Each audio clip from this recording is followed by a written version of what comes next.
ஏமா கிரிக்கெட் விளையாட போயிட்டு வந்துடுறேன். பந்து பொறுக்க போறேன்னு சொல்லு. ஏமா எங்க டீம்லயே நான் தான் தலைவர். பால் பொறுக்கும் பறக்கும் படை தலைவர் தானே நீ?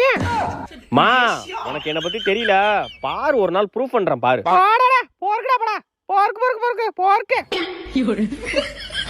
ஏய் ஏமா வாடா. ஏண்டா எங்க அம்மாட்ட எதனா நம்ம பந்து தான் பொறுக்க போறோம்னு சொன்னியா? இல்லடா அதெல்லாம் சொல்லடா. அப்ப சரி, அப்ப அம்மாக்கு தெரிஞ்சிருக்காது நம்ம பந்து தான் பொறுக்க போறோம்னு. இப்ப தெரிஞ்சிருக்கோம்டா. என்னடா சொல்ற? அம்மா லைன்ல தான் இருக்காங்க. மனுஷனடா நீங்கலாம். பொறுக்கு பொறுக்க பால பொறுக்க. டேய் போனை கட் பண்றா. இல்ல பிரேக் பிடிக்க டைட்டா புடிச்சுக்க. ஐயோ ஐயோ ஐயோ வலிக்குதே, முடியலடா. லே யாருக்காச்சும் கால் பண்ணி வர சொல்றா. பண்றேன்டா இருடா. புளி முட்டை தூக்கி பார்த்தேன், இப்ப பூ முட்டை தூக்க போறேன். அப்ப எங்களை என்ன பாடியில தூக்க போறியாடா? பண்ணாடா. இன்னும் கொஞ்சம் நேரம் இருந்து